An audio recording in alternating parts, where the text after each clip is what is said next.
we are back again. I'm on your left, so I'm sure that the audio sounds great on this video. I just want to stave off the complaints about it before we really get started. But this is the Zenith Data Systems SupersPort laptop. This is the 286 version. And if you remember, it's missing the hard drive. Even though I strongly suspect that spending any kind of money on a drive for this thing is a waste of time and money, I went ahead and I did that. This is the drive that it would have come with. A CP343. 40 megabyte drive. Now, maybe it was a 323, I don't know, but this, yeah, I don't know about this. Look at all that corrosion. I wonder what happened there, but it probably doesn't work. Basically, none of them do. It's a trait shared with all of these Connor peripherals drives. A lot of them have rubber in them that at this point has degraded into goo, and that goo causes the actuator to stick, which means that it can never release, and the drive, of course, fails its own internal power self-test. Now, I need to find my screwdriver because, like a total boss, I've managed to lose it. Again, in order to stave off some complaints, I'm going to actually show the process of opening this machine. At least for those of you who have never done it before, and those of you who don't really know where to start. Now, this is where you start. You got to be really careful with these two. Somewhat amazingly, all of these rubber feet are still intact. But the first thing that needs to come out is this cover over top of the modem.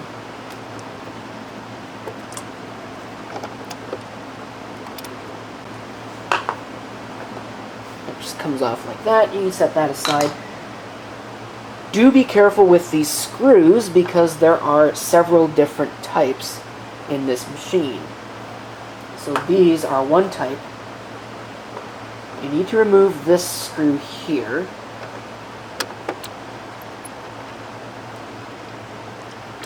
It's a fairly long screw, you can see there. There's two screws here at the back that have to come out.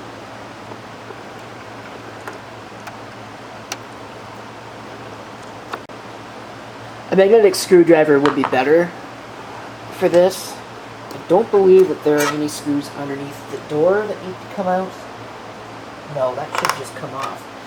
You can remove this door. There's 3 screws here, but I will warn you, it is a massive pain to get this back into place when you do that. So I am not going to do that. I'm going to leave it open though. Slide the machine around, probably scratching the absolute bejesus out of it. There's 3 more screws here at the front. You can kind of see them there. 1, 2, 3.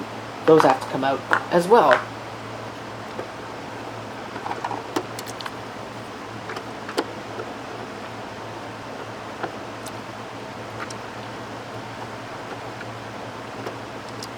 Those 3 screws are the same type. I believe the 2 screws at the back are also the same type. But we'll flip it around and find out.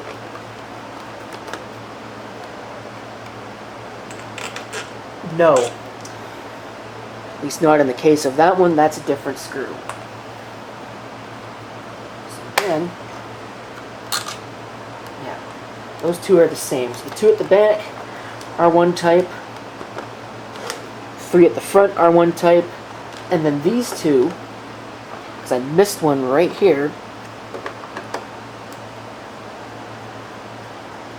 I believe that these are the same. Screws in the middle, I think, are the same. No, that's a shorter one. So remember, these 2 are one type. This is one type. This is the shorter one of the 2. And then there's the 3 at the front. So now we will gently flip the machine around because you don't want it to completely fall apart. We'll open it up here. And carefully, we can lift this up, set it over to the side. I don't know, I may have to pull that connector out, and I don't really want to pull that connector out, so we'll set it off to the side like that. Now, this appears to me like the inner cage around the drive is still present in the machine itself. So what I'm going to do to hopefully make my life a little bit easier, I believe I'm going to have to do this, I'm going to have to pull the keyboard. So in order to pull the keyboard, there are 2 screws down here. This is also how you would work on the RAM. I believe the coprocessor socket's under here. And your battery is also under here. Alright, so let's carefully lift that up.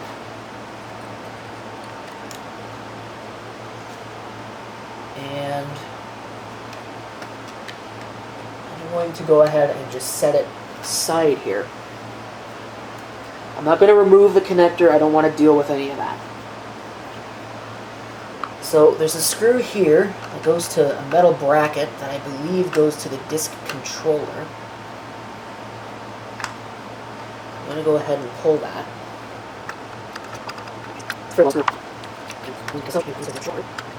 If I can actually get that out,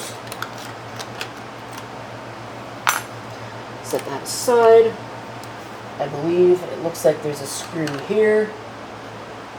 There should be a screw there. That screw is missing. In fact, actually, no, it's not. That's the screw that goes through on the underside of the case.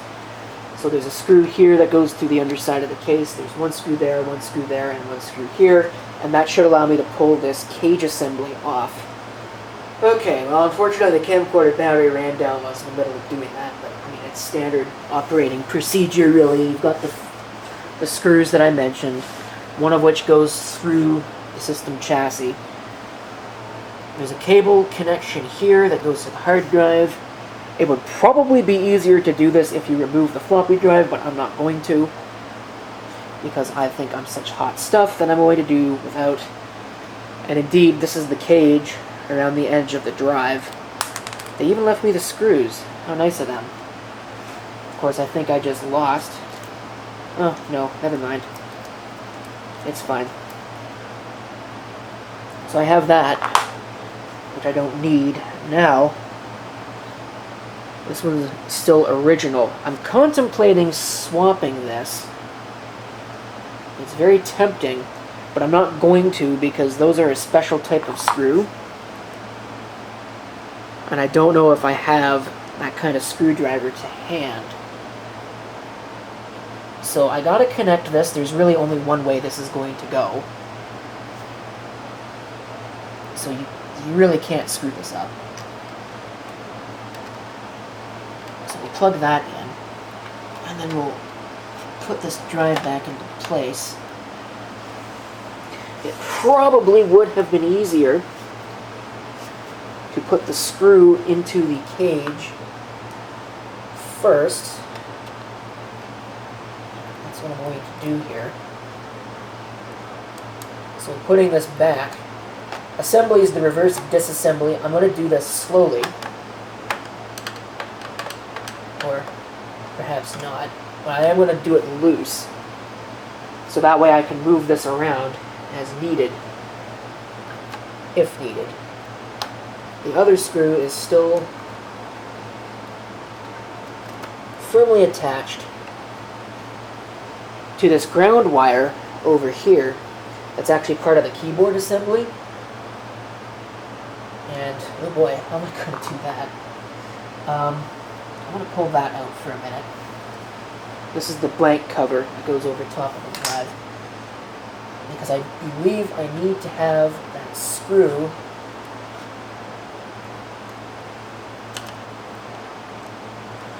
I need to have that inside the machine. I'm not really sure how that's supposed to be routed yet, so I'm going to route it like that.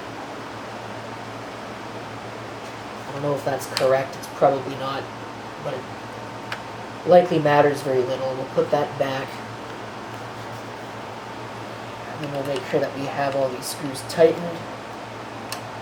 You want to be careful because this is old plastic. Could be brittle. I don't think that drive is going to work with all the corrosion that's all over it. Yeah, I don't think so. I don't think so. Now, this has got some tabs that it rides in on. Again, there should only be one way to do this. There's 2 screws.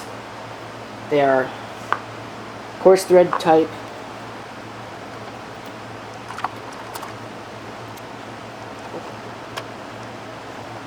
I have jumped the gun a little bit. Remember this bad boy? Yeah, that's got to go back in there, doesn't it? Whoopsie! You know, this is as it happens, folks. I don't... Okay. It's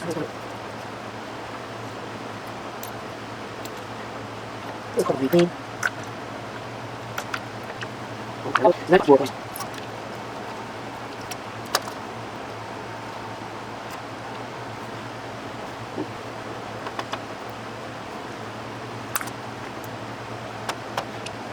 One thing that you might find yourself wanting to do, because these are all plastic, is before screwing the screw in, I want to back it out a little bit, because at some point it will actually click, and when it clicks, you hear the clicking noise, it means it has locked onto the threads. So when you go to put the screw in, you're not going to make new threads in your screw hole and cause yourself a whole bunch of grief. So the last step, well, at least the last major step before we put all the rest of the screws in, is going to be to put this back into place. Now this might be fun, because I don't know if I've got the routing on all of the things correct. But it looks like it's gone completely into place. So we'll close the lid, and we will very, very carefully flip this thing around. Probably have it about 90% out of shot, and then we'll put these screws back in place.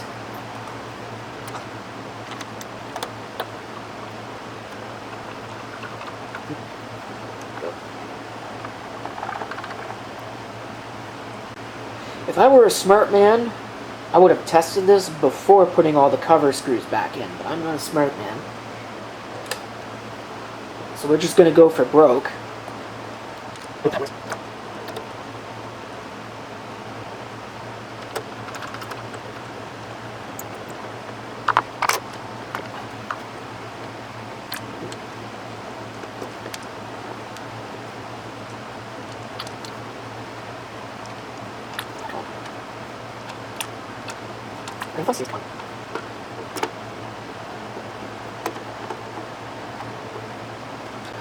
Last but not least, a little plastic cover over the modem,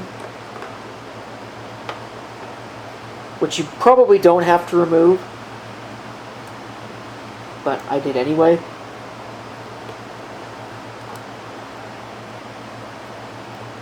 Just because I'd rather it not get damaged.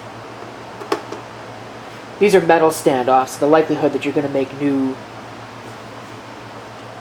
threads is pretty low. So, now, moment of truth. Is this going to work at all? Well, we can find out in just a moment thanks to the magic of video editing when I go get the power supply.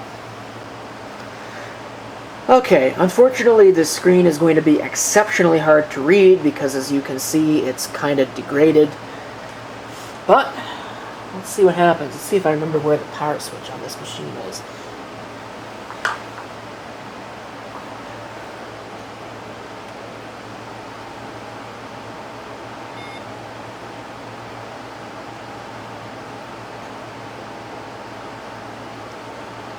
Alright. Again, like I said, it's hard to read, but it says something about bad configuration information.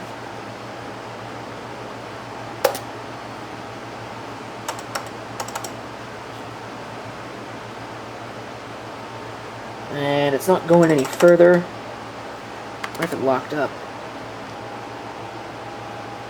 I do hear a hard drive, and it sounds like it's stuck.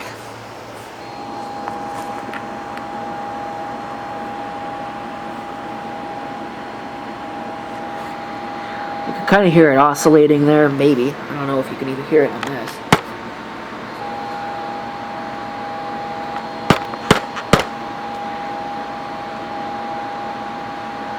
Yeah, it shouldn't sound like that.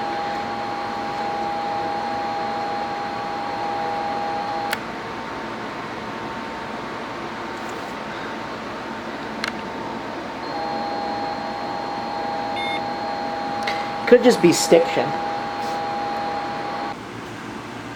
Okay, I've got 4 minutes of recording time. I've got this set up here loosely. I was able to get the drive to spin up. Unfortunately, that disc is hermetically sealed, so there's really no way that you're going to get that apart in such a way that it's ever really going to work. But let's see if at least it tries to function this time.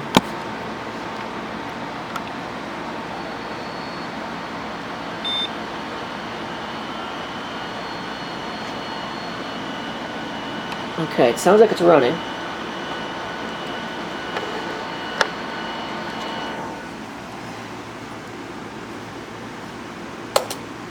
There is a way to get into setup on these, but I don't remember what that way is.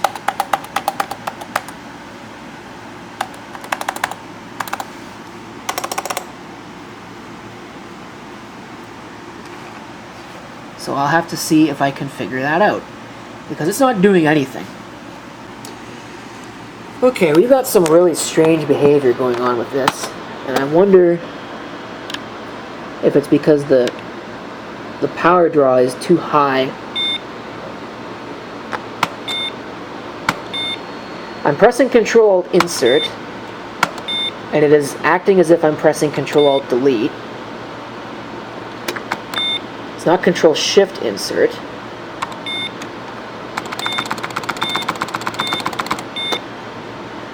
It just doesn't want to work. I'm not entirely sure why. If that's got something to do with it, I don't think it does.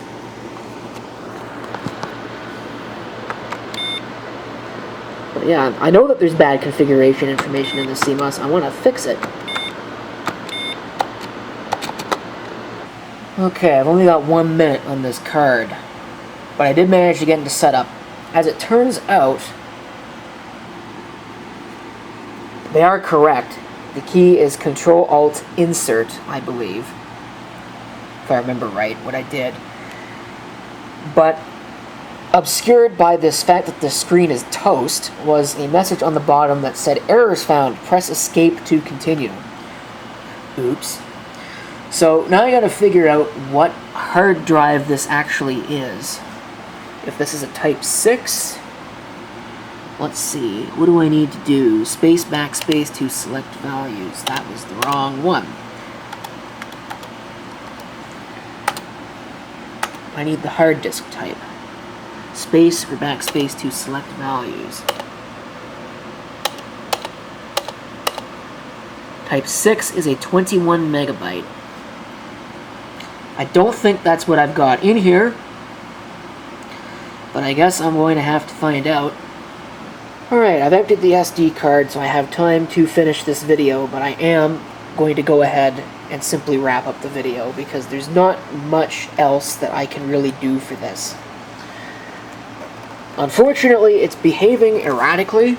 It's behaving very erratically, and that the first time I power it on, the disk light sort of goes dim, and it just sits there. If you Control-Alt-Delete, this is what you end up with. I don't know if it's actually even trying to read the drive, and I can't get this thing to boot to a floppy because the floppy drive doesn't work. I mean, let me go ahead and grab this boot disk, which goes to the other machine. It works just fine, but when I go to use it in this one, all I get for my trouble is a disk read error. So I'm going to have to replace the floppy drive. Without a floppy drive, there's not much I can do with this, because I don't know if there's anything good on that. I don't know if the drive is bad. I don't really know anything. I know the drive is bad. Like it's definitely bad. They're all bad. All of these Connor peripherals drives are bad at this point, because the problem is twofold. Number one, they've got stiction, and this one's got it pretty bad. I'm sure if I turn this off and then go to turn it on in like 2 minutes, it will be stuck again. But the second problem, and the Quantums are the same way, they used, on the actuator, a rubber bumper to keep the head stack from smashing up against either the spindle motor or the side of the drive. Now, why they did this when they could have programmed it not to do that, I have no idea, but that's the way that they did it. And what happens, obviously, as rubber ages, it disintegrates and turns into a gooey mess. The actuator gets stuck to that, and the drive no longer works. The promising thing about this is that it's not throwing an error, but that's not like a guarantee that there's any workingness. Sorry for the lack of good English words. It's like 2 in the morning. On this, the problem is that it gets stuck, and on some drives you can take them apart and you can get rid of that rubber, but drives with more than one platter are a problem because you have to keep those platters intact, because otherwise you throw off your cylinder alignment and then the drive is a paperweight, because there's no way you're getting that, you're not rewriting the servo information. It's just not going to happen. But on a drive like this, which in all likelihood, here you can see the power management, in all likelihood only has a single platter in it. Well, maybe not. This is the 40 megabyte version. It could have 2 platters, but let's just say it's got one for the sake of argument. It doesn't matter because it's hermetically sealed. Or at least I believe it's hermetically sealed. It looks like it's hermetically sealed. It's definitely sealed in some way. There's no screws. You can't take the enclosure apart. You could get that open, but then the drive is probably not going to work for too much longer because you've broken the seal and now you're introducing contaminants into the drive. Maybe I'll try that with this at some point. I have another similar drive that I might also do the same thing with. One thing that might be interesting would be to take this off of here and put it on that, because I believe they're the same drive. I have I think it's like a CP340 or a 342 or a 344 or something. I don't remember the exact model. I think it's the same drive. The difference with that is the controller is actually part of the disc itself, but it's got a ribbon cable that goes down to the controller. Sort of like this, except in the case of this, the ribbon cable goes to the controller and it's separate. It's right here. That was a common thing that they did with these laptops to try and make them thinner. Whether or not it was a good idea, I don't know, but I think the long-term solution for this machine is going to be to figure out some kind of an IDE to CF card adapter. That'll probably be what I end up doing. So, for the time being, that's pretty much it for this. Maybe we'll revisit it at some point, maybe not, but for now, that's it for the video. Thank you for watching, and if you have any comments, feel free to leave them below. I can't even find the power switch. There it is.